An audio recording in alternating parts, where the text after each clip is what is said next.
finish topic number 2. And next week we have the markets, and then we have another. Alright? So 3 more lectures left beyond this one. That takes you to the final, which is December 10. 10? I think it's 10. December 10. So in around a month, you have the final. Alright? That is what you did on the midterm. That is the mean and the median. And you can see it's sort of skewed to the left. That's a big skew. Big skew. That was this year. No. There was some adjustment to it. This is last year.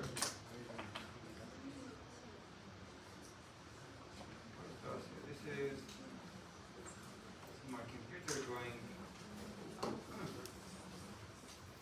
That's the last year. The last year was by a model. As you can see, there's a node here. Another one. It looks like by model, right? As last year.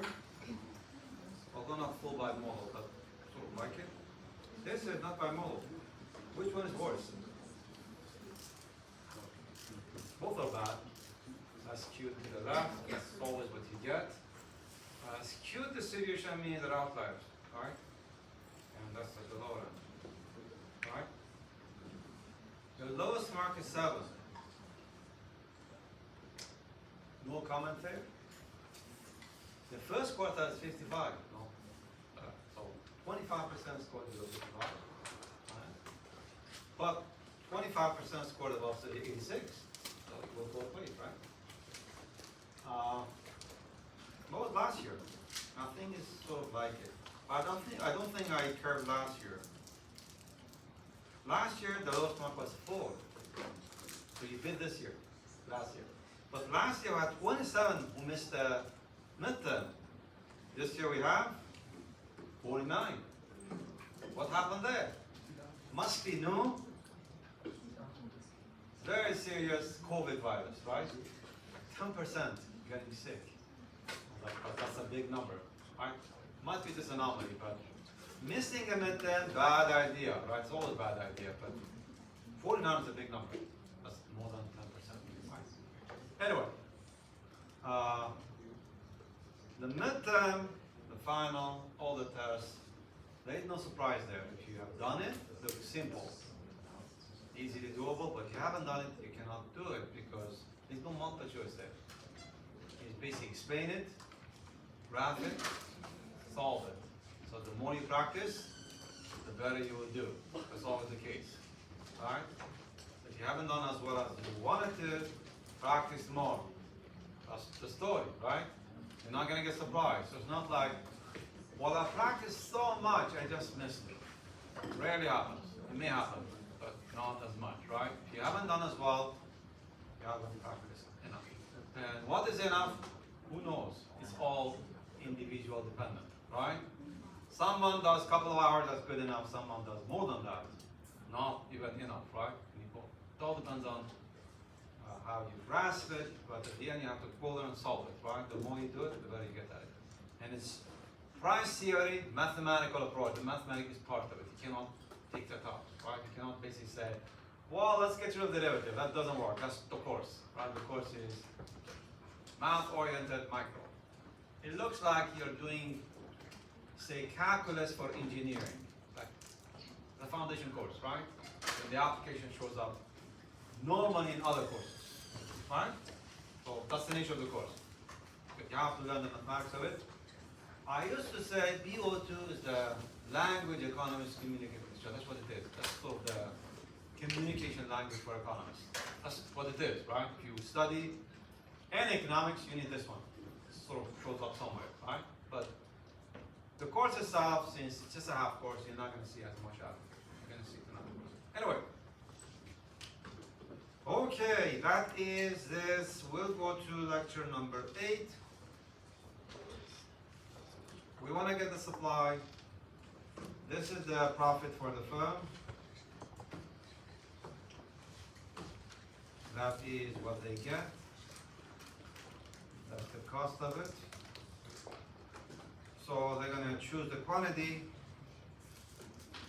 to maximize the profit. Can I make this smaller? Yes, I can make it smaller. Okay. So they're going to end up with this. Right? That is margin value, what they get from the last unit sold. That is marginal cost, how much the last unit sold cost them. So the difference should be 0. Otherwise you have incentive to change Q. Right? So ultimately, a firm will always put MR equal to MC if they want to optimize. That's always the case. It doesn't matter if you're perfect competition, monopoly, or oligopoly, no matter what. To optimize, you put MR equal to MC. You put what you get from the last unit sold equal how much the last unit sold cost you. Right? Okay. The only thing is, in a perfect competition, margin value is the price. Because the price is fixed. Since the price is fixed, in the perfect competition, what you get from the last unit sold is the price you charge. So in the perfect competition, you will end up with P equal to MC. In other markets, the margin value is not the price. It's different. But in perfect competition, they are the same. Alright? Because the price is constant. Okay, so in a perfect competition, to maximize profit, that is what you do. But the marginal cost is a function of quantity. So that becomes your inverse supply. That's how much you produce, given the prices. Right? The only thing is, if you leave it like that, you basically assume the company, the firm produces at any price, which is not true. At some point, they leave the market. So you have to identify what we call shutdown price. So P equal to MC is your inverse supply. But you need to qualify where the firm leaves the market. Right? So that differentiates between the long run and short run, because in the short run, you have this cost structure.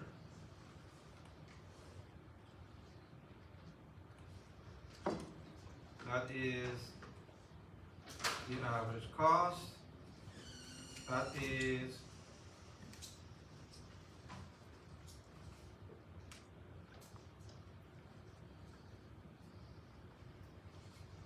the average variable cost. That is the marginal cost. If you don't qualify it, you basically assume whatever the price is, the company look at the margin present produces. Basically assume that's the supply, which is not true. How do I bring this in? Why this went up anyway? Anyone? How can I bring it there and it stays there, it goes away? On high. No. This is so small. See, if I write, it goes away. How can I leave it there? This way? Show always. If I can do it, it must be very simple to do. Anyway, but you know, Microsoft is the worst company in the world. They're only good for spying, but they have come up with that ink-based pen, which is nice, right? Technically changes the way you write in a nice way. Anyway, if you don't qualify, you assume this is the supply, which is not true. When the price drops, you're going to leave the market. All right, suppose the price drops below this point.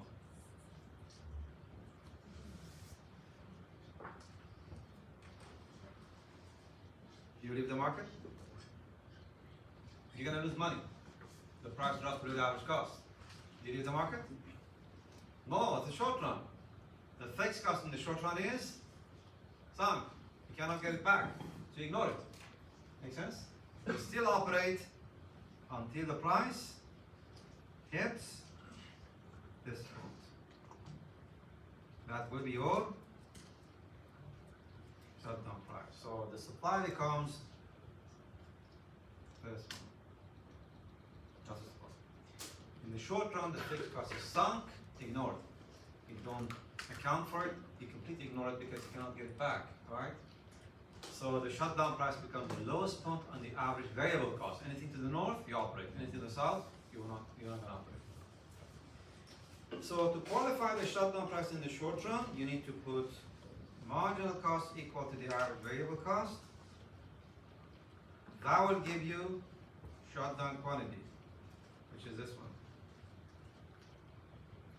Then you put it back in the marginal cost, that will give you shutdown price. When you qualify the supply, from here, up. Alright? Make sense? Okay. So, technically here you're losing money. Here you're losing money. This is where the profit is negative. This is where the profit is positive. But in the short run, since the fixed cost is sunk, you sometimes you operate even when you lose money, when the price is in between. So this is where the profit is zero, but you still operate. Because you can still cover the variable cost and some of the fixed costs. Alright? So technically in the short run there are three price zones. One, you're going to lose money there. You never operate. Well, let's have it this way. Let's have it one more time. This is profitable business. You will operate. You're going to make money, right? This is money loser. But this area, although you lose money, you still operate. We call that area shutdown mode. Basically means you're not going to immediately shut down, you plan to leave the business in the long run. Alright? So if you rented a place, that rent is done, you don't consider it. So in the short run you ignore it. But when the rent comes due, you're not going to do it anymore. So that is what we call shutdown mode. You're not going to shut down in the middle area, you plan to shut down. In the future, that's shutdown mode. Alright? So we have area number one, profitable business, you operate. Area number two, you're losing money, you still operate because you can cover the variable costs and some of the fixed costs. That's the shutdown mode. In area number three, you immediately shut down. You close business. You can't even cover the fixed cost. You can't even pay the rent. You're out. Make sense? Okay. Anyway, we'll come back to that soon. That's the short run. I don't know what I grasped, but it looks like a butterfly.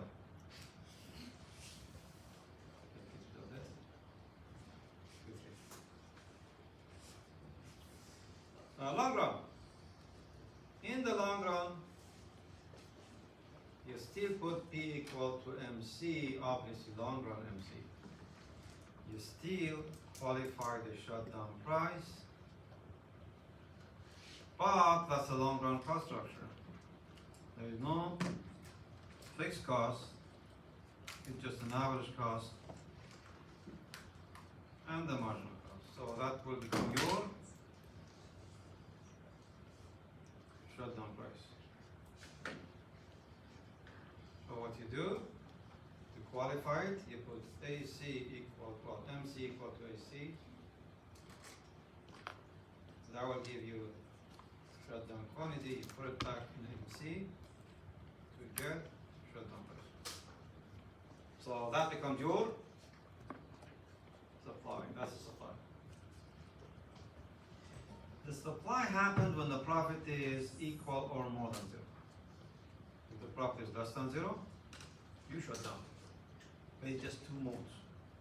Either operation mode or shutdown mode. There's no in between. Make sense? You either immediately shut down or you operate. Unlike the short term where there are three zones. You have an in-between area where you operate in the short run, you leave in the long run. Alright? Okay. Having said that, although that black line is where you operate, in the long run we have what we call free entry and exit. In the long run, we have free entry and exit. Firms can come in and can leave freely. So that means if you make money, firms will join in, drive the price down. If you lose money, firms will leave, drive the price up.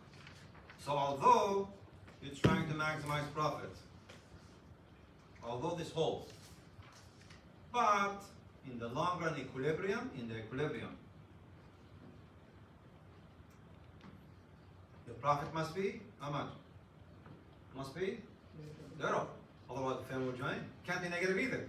Firm will leave. So in the long run equilibrium, you should operate at the shutdown point. That's the only place where the profit is zero. Right? So in the long run, equilibrium, MC should be equal to AC. Otherwise you won't be in equilibrium. Right? Make sense? Okay. So I found a graphic for you. It looks like this. This is the firm. The firm operates as long as they are on this part of the supply. That's their supply. Make sense? They check the market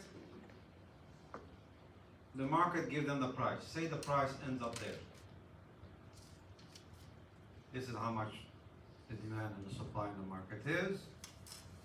The price is set in the market. The firm look at it, and they're going to decide to produce this. Make sense? But the average cost is this. So this becomes profit. So in this case, you're not in equilibrium because the firm is making money. What will happen then? Then the number of firms will go up. Firms will join in. If firms join, what will happen? The supply will shift all the way to shutdown point. Right?